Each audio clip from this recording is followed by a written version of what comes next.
guys, just a quick video today to show you my technique when prepping a new vehicle for coatings using rinseless washes. I'm not going to do a full video on all of the technical stuff when it comes to the rinseless washes. The weather is getting hotter.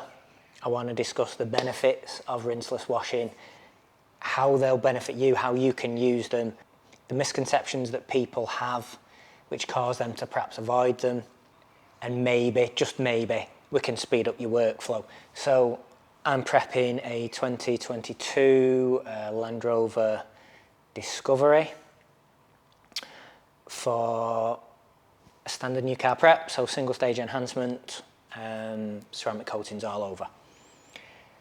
The vehicle has already been, the wheels have already been cleaned, so the suspension's been up, cleaned the wheels, I've cleaned the arches, I've cleaned the door jambs internally, I've cleaned inside of the filler cap. I have pre-treated the lowers and the rear with a citrus cleaner. I have snow foamed everything. I've cleaned out the window lines and I've jet washed all of that off. First common misconception, if you're using a rinseless wash, you can't use a jet wash. That's silly, it's naive. We are imposing limitations on a product because of the name. Of course, you can pre-treat a vehicle before you use a rinseless wash. The reasons to use a rinseless wash in this weather is because you don't have to worry about water spotting, because you're not leaving clean rinse water on the vehicle in the sun for it to dry. You eliminate that completely. If a rinseless wash does dry on the panel, it'll be streaky. You can reactivate that with more rinseless wash. So that's a real benefit as well. Today, it's very, very warm here. For what I'm used to, where you are, this might be like normal weather. I'm inside, it's like about 22, 23 degrees outside right now. So I'm inside in the shade. When I use this rinseless wash now, I can easily do 2 or 3 panels at a time. If you are outside, so you're expediting the problems of premature drying, you could, in theory, shrink your work area down to half a panel at a time if you need to. You probably get away with 1 panel at one time, but you've got to do what you've got to do. That's why we're using the rinseless wash. I'm using a 2-bucket method. I'm using Feynlab Pure Rinseless, and then I'm going to be claying with Feynlab Prime. Contrary to what you're probably used to with Prime products, this isn't a machine on pre-coating product. It's a clay lubricant. I'll explain the benefits of that in a bit, and every time I use the products I will put the dilution ratios on the screen. It's just easier than me constantly saying it. I'm using 2 buckets. I've got Feynlab Pure Rinseless in them both. I've got a grit guard in both buckets. So again, all the excuses of I don't want to wash a car before it's been pre-rinsed, we get past that. Oh, well, you're not using 2 buckets, you're going to damage things. Well, we are using 2 buckets. All we're trying to do is reduce all of the damage that being out in the sun in this weather can cause to your chemicals. So remember, this is a pre-treated, pre-washed and jet washed panel. It is dry now because I've already done the top of the vehicle and all, and the front, the back and around that side. So all I'm going to do right now, this is the standard mix of Feynlab Pure Rinseless. I'm just going to spray a little bit, not saturate it, just a little bit onto that panel. I'm going to go in my wash bucket.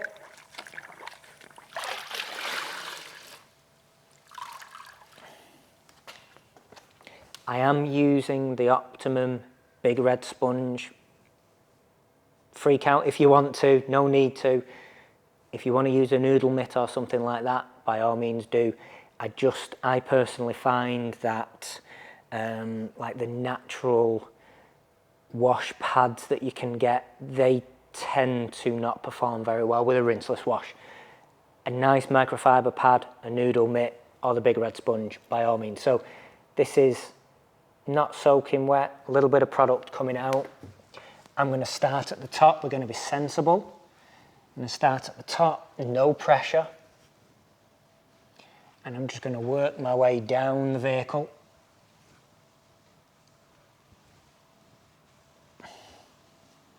Hopefully it will show on camera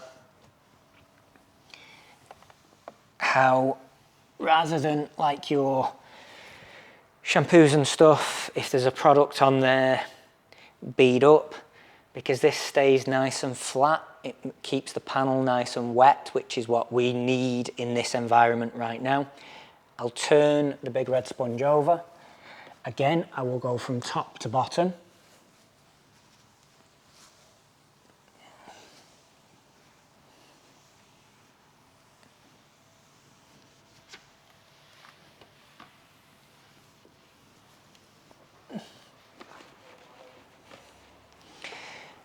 I now can drop that into my second bucket, so it can drop all of the dirt and debris that it has picked up into that second bucket, and then I can put it back into my wash bucket next time, and we're good there. Okay. Now I'm going to loosely dry that panel. I do not need to get it perfect because we're going to clay it immediately with the Feynlab Prime product. So I'm just going to go over it twice. Once with one side of the drying towel. Turn that over.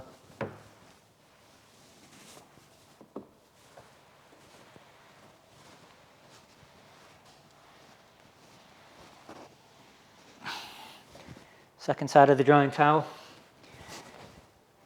If we were to leave that now, that would just flash off and we'd be left with a clean, product-free surface.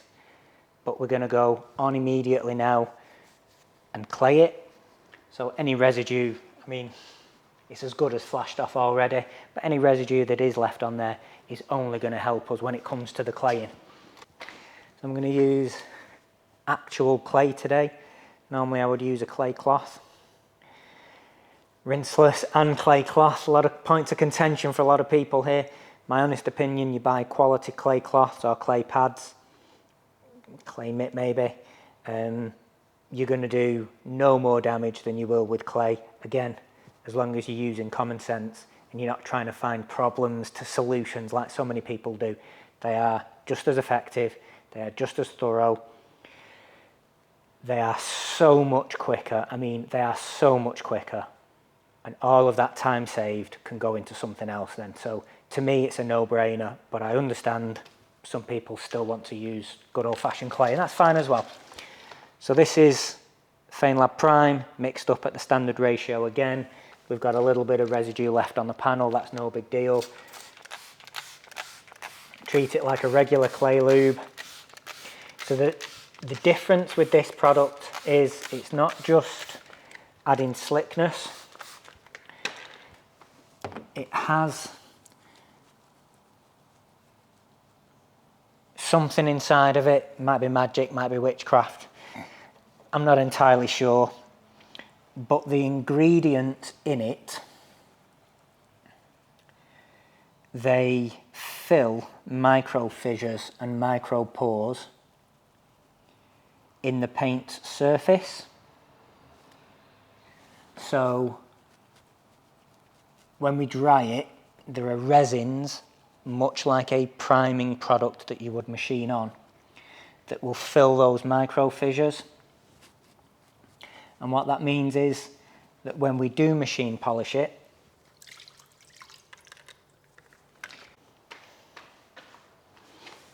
apologies, battery went flat then, getting exhausted in this hot weather.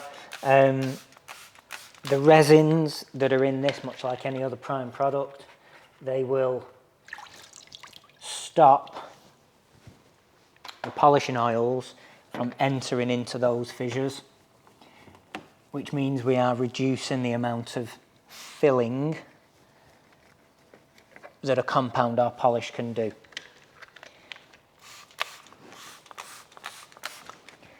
So we're doing multiple stages in one go, which means we save time. We're being just as thorough. And then at the end of it, there's less chance of us filling any pores with lubricants, which means we need to do less during our wipe down stage. So that's one more step towards us even more efficiently coating vehicles and guaranteeing that we get the stated durability from them, or at least we've done our part towards that. So let's say we've clayed this whole panel now. Again, I do not need to dry it fully like you would with water. I'm just going to buff off the excess product. Even if that was to look smeary, when it was dried it wouldn't matter, because we're machining over that. That smeariness is actually going to act like a pad lubricant, like a pad primer,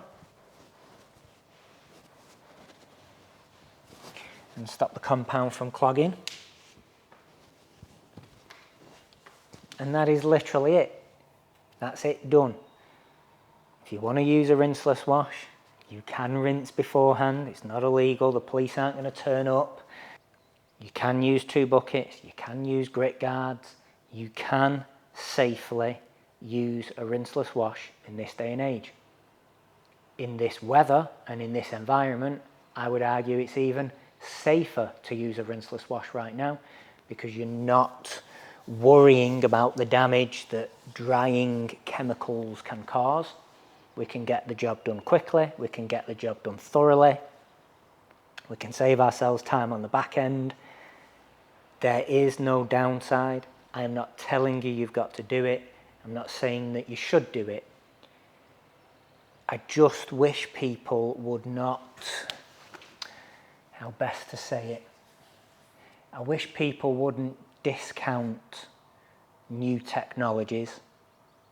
Not that a rinseless wash is new, but just because somebody on the internet who hasn't tried it, hasn't read about it fully, can't see how it would work. You're restricting your own personal growth by being swayed by the opinions of people who are never going to try it anyway. Open your mind, give things a try. You might find, and this is just my technique, you don't have to follow it. Maybe you can't pre-wash a car beforehand. Well, then you're going to need to mix up lots of pre-treatment. Maybe get a pump sprayer, try and blast some of the worst of it off. Do what you've got to do to get the job done. This is my technique. This is how I do it. This works for me. This serves me well. I give it to you. You use it, you try it, you adapt it to suit your needs, and we all win together. And that's what it's all about. Short one, a lot of rambling. I hope it helps you. Let me know in the comments if you've got any questions. I will do specific videos on the products, costs, ratios, where to buy them, all that fun stuff. But for now, let's get out there and clean some cars. Let's all make some money together, and let's serve our community properly. See you on the next one.